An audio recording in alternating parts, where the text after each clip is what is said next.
Homecoming by Brian Haisman of Winmalee 2777. Narrated by David Rudinick. Sublime. No other word for it. That intense feeling of euphoria which enveloped me earlier this year when I clicked over 84. Now, I've had birthdays before, but none like this. Turning 24? Turning 44? Or even turning 64 with the Beatles' worrisome question hovering about were all unremarkable events. Why, then, the transformation? As it happens, the date itself is well marked. Propitious, even. The 21st day of the month of March. International Poetry Day. J.S. Bach's birthday. The autumn equinox, no less. The list goes on.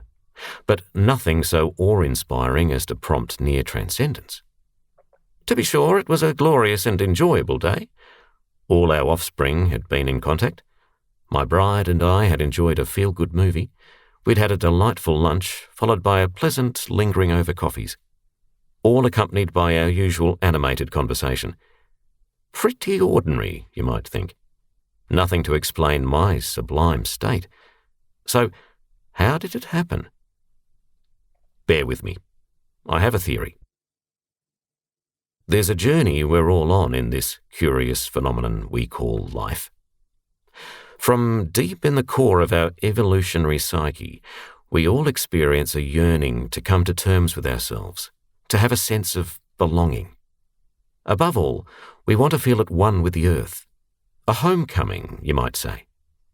In lyrical fashion, Celtic poet John O'Donoghue portrayed this collective desire as the eternal longing that lives at the heart of time. But it's a desire that's not easy to fulfill. The common reality is that we're too busy living to think about life. For me, it was a reality which dominated my earlier years. Happily, things have changed. I've now been around long enough to have acquired the luxury of spare time. Earlier hustle and bustle have faded away, leaving me free to indulge in introspection, in reflection.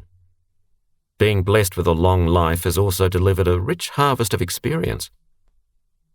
Best of all, these gifts have combined to support me on an overdue personal quest to get beyond what that wise old owl Socrates called the unexamined life. In 2015, I knocked over a Life and Times memoir, Dad's Daggy Diaries. Then, late last year, a second volume, Dad's Even Daggier Diaries. One is a chronicle of what I did. The other relates what I thought while I was doing it. Socrates would have been proud of me. For example, there's the chapter titled Epiphanettes, truisms about the human condition long known to everyone else, but which have only slowly dawned on me. And then there's The World According to Dad, an attempt to chronicle and probe my thoughts on those elusive transcendent dimensions which life can sometimes generate. He's examined his life, I hear you say. He's got the job done. Except, of course, he hasn't. This journey of our lives, this seeking to come home to ourselves, has no end. But, and here's the good news, it can reach a state of contentment. This state, although not exactly some ultimate pinnacle of spiritual exploration, at least forms a sort of high plateau. A plateau beyond which one suspects there are only diminishing returns.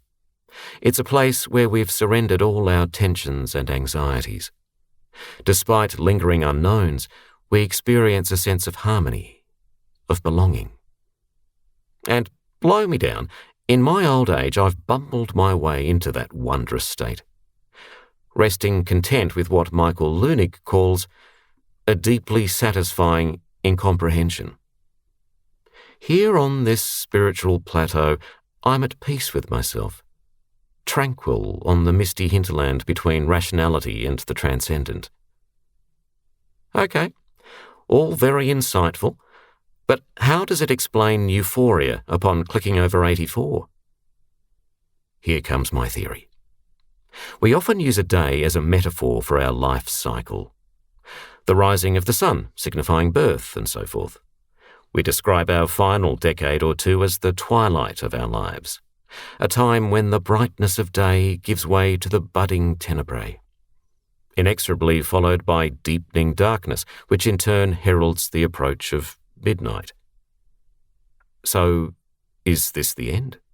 A signal for the old guy with his scythe and forbidding black robes to turn up? Well, no, actually. There's a charm to midnight, if you take the trouble to look. This charm has a magical, mysterious quality. It brings with it a sense of enchantment. But here's the truly beautiful thing. While midnight can be seen to mark an end, it can also signal a beginning, a new day. And that's exactly what I sensed last birthday on my approach to a metaphorical midnight. I found myself stepping through a portal into a whole new phase of life. Success in the quest to come home to myself had opened a door and revealed glorious new possibilities. The luckiest person on the planet. Magic. I felt untethered, weightless, slept without a care that night. Some weeks later, perhaps inevitably, I found myself coming back down to earth. Although remaining uplifted by the echoes of my imagination, my no-frills mind began wondering, was there, perchance, a more prosaic explanation for my sublime experience?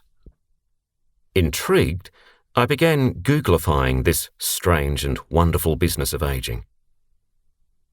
Bingo. Forget the philosophy and sentimental fluff. It's all down to arithmetic.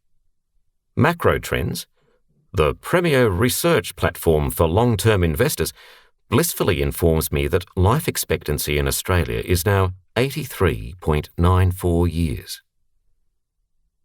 Well, makes the euphoria obvious, doesn't it? I've cracked it.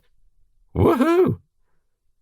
Next thing will be to aim for a centenary telegram from King Will V, or whoever. I'm off. Wish me luck. The end.